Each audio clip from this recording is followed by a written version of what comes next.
दोस्तों, अगर आप किसी भी प्लांट में काम करते हैं या फिर किसी भी फैक्ट्री में काम करते हैं तो काम करने के साथ साथ में कभी कभी कुछ ऐसी घटनाएं घट जाती हैं जो बहुत ही आपातकालीन स्थिति पैदा कर देती हैं। आपातकालीन स्थिति का मतलब क्या होता है कि एक ऐसी स्थिति पैदा होना जिसमें जल्दी रिस्पॉन्स करना बहुत ज़रूरी होता है। कोई इमरजेंसी क्रिएट हो जाती है तो उस केस में आपको क्या डिसीजन लेना है और कैसी कौन कौन सी आपातकालीन स्थितियाँ किसी भी प्लांट में उत्पन्न हो सकती हैं, आज के इस वीडियो के अंदर हम इन्हीं के बारे में जानेंगे। नमस्कार दोस्तों, मेरा नाम महेंद्र कुमार सैनी है और आप देख रहे हैं MKSM टेक गाइड। और इस MKSM टेक गाइड के चैनल के ऊपर आप इलेक्ट्रिकल या इससे रिलेटेड, सेफ्टी से रिलेटेड बहुत सारी चीज़ों की जानकारियाँ आप लेते हैं, अगर आपने इस चैनल को सब्सक्राइब किया हुआ तो इस वीडियो के अंदर हम आपको सबसे पहले ये बता देते हैं कि जैसे कि जो भी आपातकालीन स्थितियां होती हैं वो किस टाइप की होती हैं, यानी कि आप जहां कहीं भी काम कर रहे हैं वहां पर क्या क्या इमरजेंसी आ सकती है। देखिए, ऐसा हो सकता है कि आप जहां की काम कर रहे हैं वहां की पावर सप्लाई फेल हो जाए, तो ये एक पहली कंडीशन है।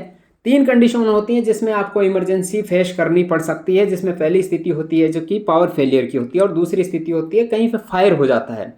मान लो कि आप जिस भी लोकेशन पे काम कर रहे हो उस लोकेशन पे किसी भी वजह से फायर हो गया। और तीसरी स्थिति होती है कि सिस्टम ही फेल हो जाए, मतलब आपका कहीं सॉफ्टवेयर के थ्रू काम हो रहा है या फिर कुछ ऐसा काम हो रहा है जिसमें आपकी मशीन्स फेल हो जाए, तो इस तरीके को बोलते हैं कि आपका जो सिस्टम होता है वो सिस्टम ही फेल हो जाए। ये 3 टाइप की इमरजेंसी होती हैं। इन तीनों टाइप की इमरजेंसी में 1 बाय 1 हम देखेंगे कि किस इमरजेंसी में आपको क्या एक्शन लेना चाहिए। तो सबसे पहली इमरजेंसी होती है पावर सप्लाई फेलियर की। पावर सप्लाई अगर फेल हो जाता है तो सबसे पहले आपको क्या करना चाहिए ऐसी स्थिति में। देखिए, सबसे पहले आपको ये देखना चाहिए कि जो आपका वर्कशॉप है, जहाँ पे मेन स्विच है, उसको आप इमरजेंसी के केस में बंद कर दें, क्योंकि जब भी पावर सप्लाई फेल होगा तो कहीं ना कोई शॉर्ट सर्किट या फिर ओवरलोड की वजह से ट्रिप होता है। तो ऐसे केस में अगर आपके साथ पावर सप्लाई चला गया है तो आपका मेन स्विच बंद कर दे, क्योंकि जब पावर सप्लाई रिस्टोर होगा तो उस केस में कुछ भी हो सकता है।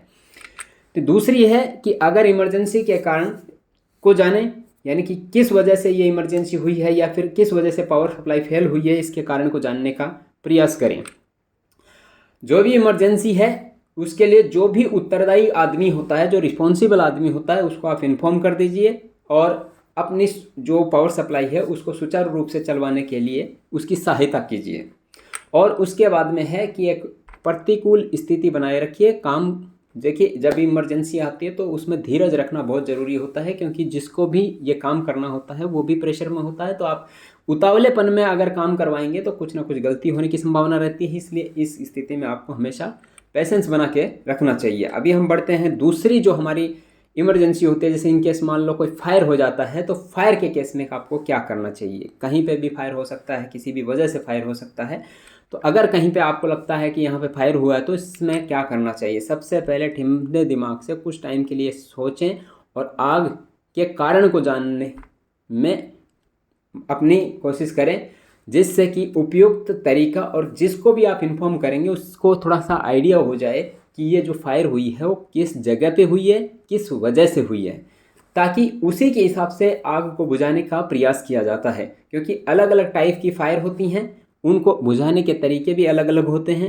अगर आप ये जानने के बाद में जिसको इन्फॉर्म करेंगे या फायर टेंडर को इन्फॉर्म करेंगे तो उनको क्या इक्विपमेंट लाना है, पानी लाना है कि फोम लाना है कि सिलेंडर्स लाने हैं या फिर क्या मेथड यूज करना है, उसको यूज करने में आसानी होगी। और ये तभी बता पाएंगे आप जब आप खुद ये जानते होंगे कि फायर जो हुई हो किस वजह से हुई है। अगर आपको फायर की पूरी ट्रेनिंग लेनी है तो हमारा एक वीडियो बना हुआ है इसी चैनल के ऊपर, जिसका लिंक आपको आई बटन में यहाँ पे दिख रहा होगा और इसका एक लिंक डिस्क्रिप्शन में भी हमने दिया है। वहाँ से आप फायर की पूरी ट्रेनिंग ले सकते हैं एक ही वीडियो के अंदर। दूसरा जो आपको काम करना होता है इस अवस्था में, आप फायर ब्रिगेड जो भी है या फिर जो हायर ऑफिसर आपका है उसको आप इन्फॉर्म कीजिए। पहले खुद जान लीजिए क्या कारण से फायर हुआ है, किस लोकेशन पे हुआ है, किस तरीके से बुझा सकते हैं। इस सब जानने के बाद में आप अपने हायर ऑफिसर को या फायर ब्रिगेड को फ़ोन कर दीजिए। और उसके साथ में आपके पास जो साधन अवेलेबल हैं फायर बुझाने के, उन साधनों में से जो भी आपके पास साधन हैं उनको आप यूज कीजिए। अगर आप उनको यूज करेंगे तो आप जो छोटी फायर होती हैं उनको आप खुद भी अटेंड कर पाएंगे। उसके साथ में ही आप फायर के जो कारण है, अगर इलेक्ट्रिकल फायर है तो ऐसे केस में आप जो है स्पेशली ध्यान रखें कि कोई भी पानी आप यूज नहीं करें, क्योंकि इससे आपका फायर तो हो सकता है बुझ जाए, लेकिन उससे क्या होगा कि आपका इक्विपमेंट पूरा डैमेज हो जाएगा। अगर आपने बुझा भी दिया फायर तो आपका इक्विपमेंट जो है वो बाद में काम करने के लायक नहीं बचेगा। तीसरी जो स्थिति होती है, अगर आपका कहीं आप सिस्टम ही फेल हो जाए, जिस तरीके से आप काम करते हैं वो सिस्टम ही फेल हो जाए, तो ऐसी की स्थिति में आपको क्या करना चाहिए। देखिए, सबसे पहले अपने जो भी हायर ऑफिसर हैं उनको सूचित कर दीजिए, इन्फॉर्म कर दीजिए और स्वयं भी कारण को जानने का प्रयास करिए। कोई भी किसी स्विच को या किसी भी मशीन को ऐसे केस में आपको छूने की ज़रूरत नहीं होती है। कुछ भी हो सकता है, सिस्टम जब फेल होता है तो किसी भी वजह से हो सकता है, इसलिए जो भी इक्विपमेंट है उसको आप टच नहीं करें। जो लोग मेंटेनेंस में का काम कर रहे हैं उनकी हेल्प करें, या जो चीज़ें मेंटेनेंस में चल रही हैं उनको डिस्टर्ब ना करें। और एक होता है कि प्रणाली से संबद्ध अवस्था को उपयुक्त तरीके से जांच करें, और अगर कोई फॉल्ट मिलता है तो उसका जो भी तरीका है सॉल्व करने का वो आप अपनाएं।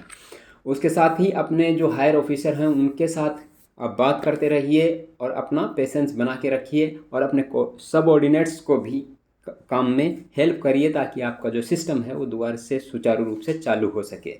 तो ये 3 तरीके थे जिनमें से इमरजेंसी क्रिएट हो सकती है, और किसी भी इमरजेंसी को आप हैंडल करते हैं तो एक चीज़ होती है फर्स्ट एड। फर्स्ट एड का आपको थोड़ा सा नॉलेज होना बहुत ज़रूरी होता है, क्योंकि फर्स्ट एड में अगर कुछ भी आपातकालीन स्थिति में छोटा मोटा एक्सीडेंट होता है तो उसमें आप जो है ट्रीटमेंट दे सकते हैं। फर्स्ट एड के बारे में अभी हमने एक पूरा वीडियो बना के रखा है जिसके अंदर आप फर्स्ट एड की पूरी ट्रेनिंग ले सकते हैं, जिसमें आप सब कुछ जानेंगे कि क्या क्या कर सकते हैं और किस केस में कौन सा फर्स्ट एड दिया जाता है, क्या क्या मेडिसिन हम यूज़ करते हैं फर्स्ट एड का किट में। ये सब भी आप इस वीडियो के अंदर जान सकते हैं, जो कि आई बटन में आपको लिंक दिया हुआ है, और इसका भी लिंक आपको इसी वीडियो के डिस्क्रिप्शन में मिल जाएगा। तो उम्मीद करते हैं कि ये वीडियो आपको अच्छा लगा होगा, आपकी जानकारी में इजाफा हुआ होगा। तो अगर ऐसा है तो आप चैनल को सब्सक्राइब कर लीजिए और बेल आइकन को ऑल पे दबा लीजिए, ताकि आगे आने वाले वीडियोस की भी जानकारी आपको तुरंत मिल जाए। जो भी नोटिफिकेशन आता है वो तुरंत आपके पास आ जाए, जिससे आप वीडियो देख सकें। इस वीडियो को देखने के लिए आपका बहुत बहुत धन्यवाद।